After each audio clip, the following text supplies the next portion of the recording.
Assalamualaikum warahmatullahi wabarakatuh. Alhamdulillah wassalatu wassalamu ala Rasulillah wa ala alihi wa ashabihi wa mawala la haula wala quwata illa billahil aliyil azim. Sobat sewot dimanapun berada, wajah mantan Presiden Jokowi ini diduga tampak kucel saat menanggapi hasil survei indikator 66,9% publik tidak percaya gitu kan Jokowi palsukan ijazahnya. Nah, lalu bagaimana bisa Roy Suryo yakin seyakin-yakinnya bahwa foto sosok pria dalam fotokopi ijazah milik Jokowi yang beredar adalah Dumatno Budi Utomo kalau nggak salah ya. Begitu kata Roy Suryo. Nah, tudingan Roy Suryo tersebut teman-teman merujuk hasil analisa menggunakan artificial intelligence atau AI dan error level analysis ya, atau ELA. Nah, lewat teknologi tersebut, Roy Suryo membandingkan potret pria dalam ijazah yang diterbitkan oleh UGM dan potret Jokowi. Hasilnya tidak memiliki kecocokan. Nah, hanya saja saat potret dalam ijazah disandingkan gitu kan dengan potret sepupu kandung Jokowi, Dumatno Budi Utomo, ini hasilnya mengejutkan. Hasil analisa lewat AI dan ELA menunjukkan kecocokan. Dirinya pun, ya, Roy Suryo menyimpulkan bahwa sosok pria dalam ijazah milik Jokowi adalah Dumatno Budi Utomo. Roy Suryo mengatakan, mohon maaf, akhirnya saya harus bilang apa adanya gitu, kata Roy Suryo. Begitu dengan program tersebut. Ketika itu gambar Jokowi saya sandingkan, kata Roy Suryo, dengan foto Mr. X ini gitu kan. Jawabannya apa? Mismatch gitu, atau tidak match. Saya pastikan itu bukan Jokowi. 99,9% kata Roy Suryo. Roy Suryo berani pastikan bahwa foto ijazah itu adalah milik Dumanto Budi Utomo ya. Dumanto Budi Utomo itu kata Roy Suryo dalam beberapa kanal YouTube seperti misalnya Abraham Samad Speak dan lain sebagainya. Nah, selanjutnya teman-teman sobat sewot dimanapun berada, ada analisa mantan menteri era Presiden SBY gitu. Nah, siapa beliau? Beliau adalah Dahlan Iskan yang mengatakan, Anda sudah tahu ya, Dr. Rismon Sianipar diperiksa polisi soal pengungkapan forensiknya atas ijazah mantan Presiden Jokowi. Tapi Dahlan Iskan mengaku baru tahu kalau yang memeriksa adalah Direktorat Keamanan Negara Mabes Polri, bukan Direktorat Pidana Umum atau Pidana Khusus. Nah, Dahlan Iskan menduga, sobat sewot, bahwa soal ijazah Jokowi ini akan dibawa ke persoalan mengganggu keamanan negara. Kalau sudah begitu persoalannya bukan asli atau palsu lagi, tapi soal ancaman terhadap keamanan negara. Dahlan Iskan pun menduga jabatan presiden dianggap simbol negara. Kehormatan presiden adalah kehormatan negara. Kalau kehormatan presiden jatuh, kehormatan negara ikut jatuh. Kepercayaan terhadap negara pun ikut runtuh gitu, sampai ke tingkat panggung dunia. Lalu OCCRP bagaimana, Bang Dahlan Iskan gitu. Nah, itu bukan pendapat Dahlan Iskan katanya, tapi tafsir Dahlan Iskan atas kecenderungan perkembangan ijazah yang diduga palsu belakangan ini. Begitu kata Dahlan Iskan. Nah, kita Indonesia dan belum Korea Selatan. Dulu, kata Dahlan Iskan, kehormatan Presiden Bung Karno juga harus diselamatkan. Bung Karno tidak sampai diadili. Padahal Angkatan 66 begitu gencar menuntut agar Bung Karno diseret. Begitu kata-kata waktu itu ya, ke pengadilan untuk dijatuhi hukuman mati. Nah, Bung Karno selamat dari vonis bersalah, selamat dari status terhukum, tapi nama beliau hancur sehancur-hancurnya. Pun sampai soal kehidupan pribadi beliau, soal istri-istri beliau, soal pemenjaraan lawan-lawan politik, soal jadi boneka packing, dianggap PKI, dan setidaknya memihak Partai Komunis gitu kan. Dugaan yang berseliweran pada waktu itu. Kemudian semua tuduhan itu berakhir, sobat sewot, ketika Bung Karno wafat. Mulailah perlahan-lahan nama Bung Karno membaik gitu. Pengikut Bung Karno mulai berani tampil ke panggung politik. Perlahan-lahan bertahun-tahun, puncaknya Megawati terpilih sebagai Ketua Umum PDI Perjuangan. Lalu partainya memenangkan pemilu, Mega jadi presiden. Puncak teman-teman, kata siapa, Dahlan Iskan gitu kan, nama Bung Karno direhabilitasi.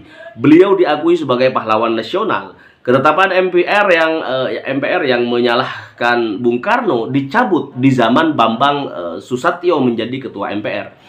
Pak Harto pun demikian, Sobat Sewot, tak sampai diadili. Padahal tuntutan untuk mengadilinya luar biasa sangat tinggi. Tuduhannya melakukan korupsi, kolusi, dan nepotisme KKN, ya, istilah yang sempat populer di tahun 98 dan seterusnya gitu kan. Reformasi telah menghancurkan nama besar Pak Harto. Jasa-jasa Pak Harto sebagai bapak pembangunan ludes digilas reformasi. Tapi Pak Harto terhindar dari vonis bersalah oleh pengadilan. Tidak sampai jadi terpidana dalam kasus KKN yang dituduhkan dengan hebatnya gitu kepada beliau. Pak Harto pun meninggal dunia, tuntutan pun mulai mereda, lalu lenyap. Setidaknya tidak ada lagi muncul di permukaan gitu kan. Nama Pak Harto pelan-pelan naik kembali. Bahkan mulai ada tulisan di belakang backtrack gitu kan, yang bunyinya masih enak zamanku toh gitu. Ada gambar Pak Harto tersenyum di sebelah tulisan tersebut gitu. Ini rame di truk-truk gandeng dan lain sebagainya, poso dan semuanya gitu. Nah, lama-lama putri Pak Harto jadi anggota DPR, menantu Pak Harto jadi presiden, yakni Presiden Prabowo Subianto. Nah, saya membayangkan, kata Dahlan Iskan, betapa sulitnya posisi Pak Harto di depan Bung Karno. Sebagai presiden, Pak Harto melihat begitu tingginya amarah rakyat. Tapi Presiden Soeharto juga harus tahu bahwa ia harus mikul duwur, mendem jero gitu. Nah, atas tokoh sebesar Bung Karno. Apalagi Bung Karno berjasa besar dalam membuat dirinya bisa jadi presiden. Kalau saja Bung Karno waktu itu mengeluarkan komando lawan, belum tentu Pak Soeharto gitu bisa jadi presiden. Nah, pun Presiden Habibie dan Presiden Gus Dur, betapa sulit posisi kepresidenan beliau berdua gitu, terjepit antara tuntutan rakyat agar adili Bapak KKN Soeharto gitu kan, dan keharusan mikul dhuwur mendem jero presiden yang digantikannya. Nah, kini Presiden Prabowo Subianto rasanya juga menghadapi hal yang sama, Sobat Sewot. Kalau kita belajar dari sulitnya posisi Presiden Soeharto atas Bung Karno dan sulitnya Presiden Gus Dur atas Pak Harto, kita juga bisa merasakan sulitnya Presiden Prabowo Subianto atas mantan Presiden Jokowi. Nah, ini satu peristiwa yang sangat luar biasa. Nah, kesimpulan daripada Dahlan Iskan adalah akhirnya sampai di sini tutuplah soal ijazah sekarang juga gitu. Nah, tidak perlu sampai pengadilan, baik tahapan terhadap Rismon dan kawan-kawan maupun terhadap siapa saja. Biarlah status ijazah itu menggantung begitu saja. Jangan ada vonis apapun. Biarlah waktu yang akan berbicara. Biarlah kelak 50 tahun lagi para ahli sejarah punya pekerjaan untuk menuliskan adanya peristiwa di masa lalu gitu, di tahun 2025 yang menggemparkan dunia soal ijazah palsu dan palsu. Nah, bagaimana Pak tanggapan Bung Adi Prayitno dan Rocky Gerung? Kita simak bareng-bareng, teman-teman.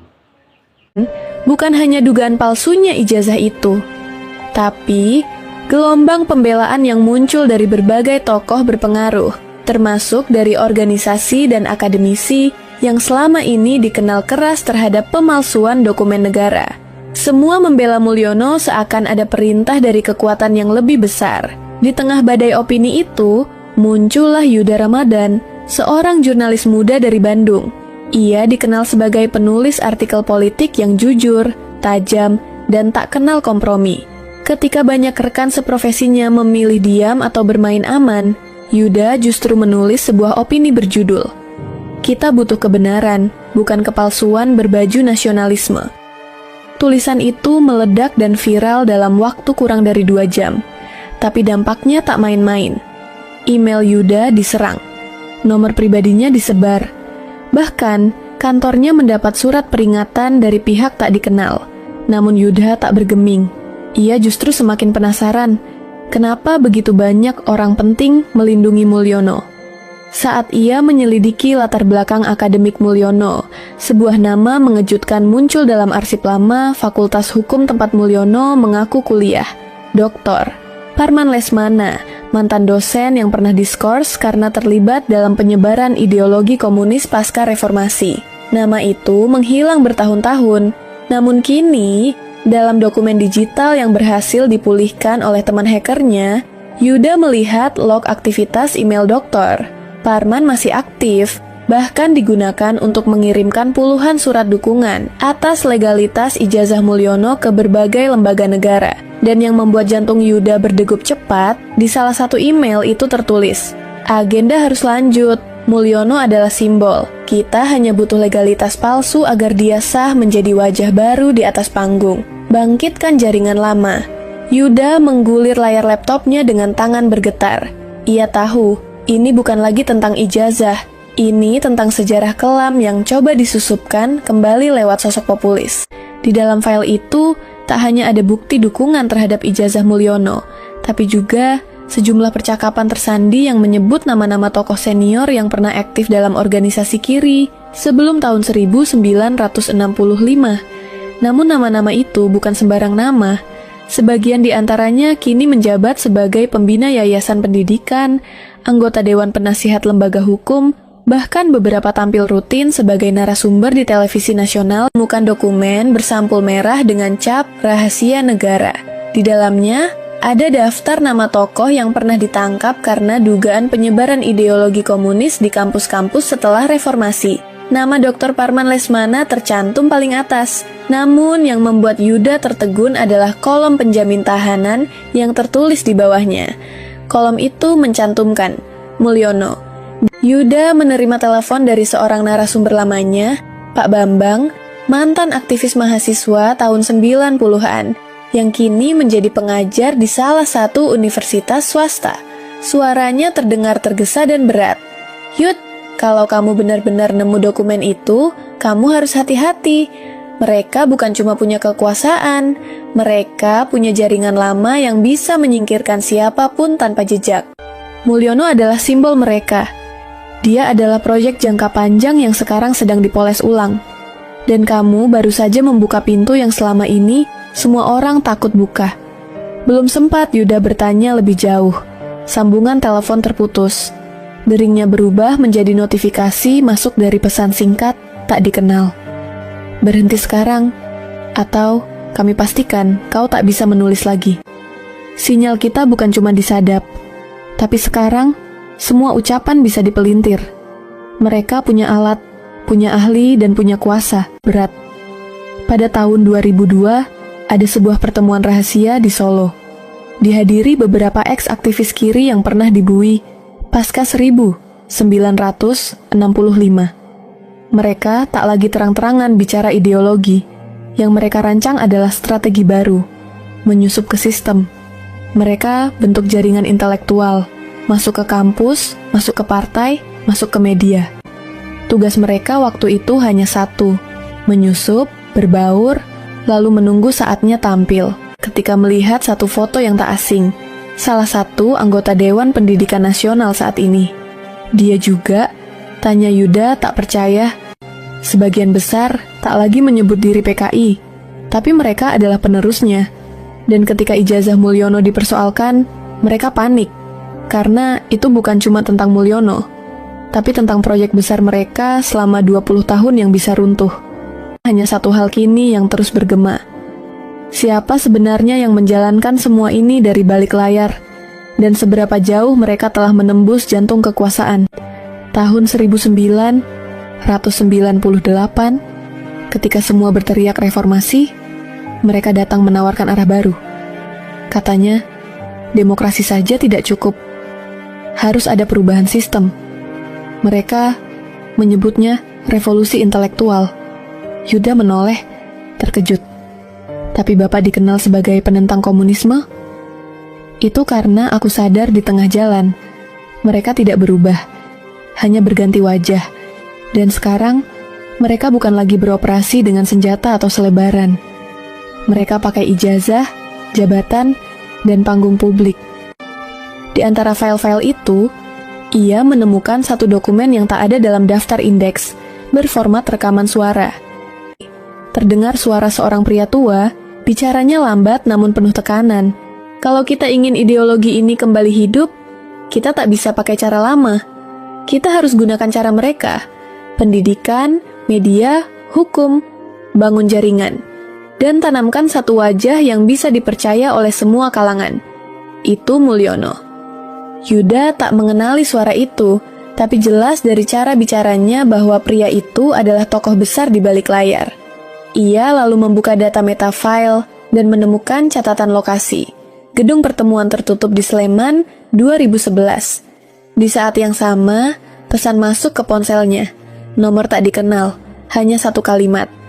Kau mendekat ke inti. Tapi berhati-hatilah, inti bisa membakar semua yang menyentuhnya. Ini adalah perang ideologi yang disamarkan dalam bahasa hukum, legitimasi, dan ijazah. Wajah Mulyono terus muncul dalam pikirannya. Sosok bersih, tenang, dan selalu mengatasnamakan kepentingan rakyat. Tapi kini, semua retakan di balik wajah itu mulai terlihat. Ia mulai meragukan, apakah rakyat sedang dibohongi atau justru sedang diarahkan menuju sesuatu yang lebih kelam dari sekadar kepalsuan dokumen. Suara diskusi terdengar jelas. Mulyono harus tetap berdiri. Kalau dia jatuh karena soal ijazah, semua skema kita ikut runtuh. Kita akan dianggap bohong selama 2 dekade. Percaya saja, rakyat mudah dikendalikan kalau tokoh panutannya tak terguncang. Dan kalau publik terlalu kritis, tanya seorang pria, kita pecah isu. Alihkan ke konflik agama, ekonomi, atau politik luar negeri. Semua sudah kita siapkan. Ini bukan hanya konspirasi soal ijazah, ini adalah operasi sistematis untuk menjaga eksistensi paham lama yang menyusup lewat wajah baru. Berisi rencana propaganda, daftar tokoh media, dan jadwal penggiringan opini publik. Di halaman pertama, tertulis besar-besar, Proyek Rakyat Terpimpin, tahap ketiga, tahun implementasi 2025, narasi pemersatu bangsa melalui figur tunggal. Dan di bawahnya, sebuah foto hitam putih Mulyono muda dikelilingi 4 tokoh tak dikenal. Salah satunya mengenakan pin berbentuk bintang 5 berwarna merah. Di balik semua propaganda, ternyata ada satu wajah yang mengarahkan semuanya. Tokoh tanpa nama yang belum terungkap di permukaan. Itu adalah proyek uang besar. Bertahun-tahun. Berapa tahun coba itu? Nah, itu. Nah, tuh. Kayaknya sebentar ini bau-baunya masih terasa di kursi ini. Nyebelin betul itu. Iya kan? Lah kan nyebelin. Iya. Iya kan? Ya, kemarin kan Bang Abalin datang ke sini, Nah, iya. Mas Roy. Iya kan? Bang nyebelin ya? dia cerita tuh katanya ada proyek besar di balik kasus ijazah Pak Jokowi, katanya beliau. profesor. Iya. Katanya profesor kok bohong. Nah, ini kita gitu mau lah. pendapatnya nih dari Mas Roy nih, gimana nih? Kalau bisa buktikan itu ada proyek besar ya saya nggak niru orang yang gantung di Monas gitu ya. Tapi artinya dia sanggup nggak membuktikan itu. Kemudian kalau nggak gantung kepala dia di Monas. Salah satu persoalan yang cukup krusial di negara kita hari ini adalah persoalan tentang korupsi, persoalan tentang kemiskinan, persoalan tentang pengangguran, tentang narkoba, tentang judi online. Ini adalah isu-isu yang saya kira cukup penting dan cukup strategis. Saya membayangkan kalau persoalan korupsi di Indonesia yang cukup besar, tertujunya seperti halnya kita membahas ayam goreng di Solo itu. Bahwa persoalan-persoalan korupsi ini adalah persoalan yang sifatnya extraordinary. Itu penting, karena kalau ini terus disampaikan secara terbuka, inilah yang akan menjadi solusi.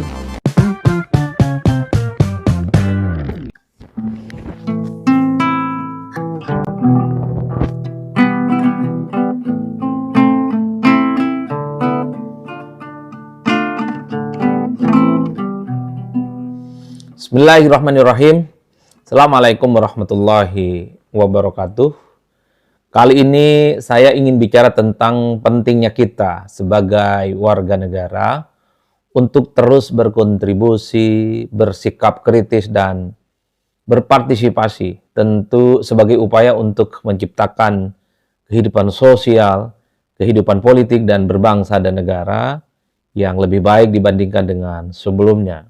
Jadi sekalipun kita ini bukan pejabat publik, bukan menteri, bukan gubernur, bukan wali kota, bukan anggota dewan, dan seterusnya, saya kira kita sebagai rakyat biasa punya cara sebenarnya untuk terlibat dan berpartisipasi supaya kita juga memiliki kontribusi terkait dengan bagaimana membangun kehidupan yang jauh lebih baik ya, jauh lebih kondusif dibandingkan dengan sebelum-sebelumnya. Nah, belakangan ini saya kira memang begitu banyak ya isu-isu politik, isu-isu ekonomi, isu-isu hukum yang saya kira memang cukup membetot perhatian publik, dan saya kira butuh apa yang disebut dengan kesadaran kolektif supaya persoalan-persoalan kebangsaan kita itu selesai. Jangan lagi kita itu terjebak pada bagaimana kita heboh misalnya, atau kita menghabiskan seluruh energi kehidupan kita itu untuk sesuatu yang sebenarnya tidak terlampau penting dan tidak terlampau signifikan. Bahkan kalau kita mau ranking satu persatu ya, persoalan penting di negara kita, kalau kita membaca argumen-argumen data ataupun statistik termasuk survei-survei, saya kira memang salah satu persoalan yang cukup krusial di negara kita hari ini adalah persoalan tentang korupsi, persoalan tentang kemiskinan, persoalan tentang pengangguran, tentang narkoba, tentang judi online. Ini adalah isu-isu yang saya kira cukup penting dan cukup strategis, yang pastinya membutuhkan keterlibatan begitu banyak ya, stakeholder, oknum-oknum yang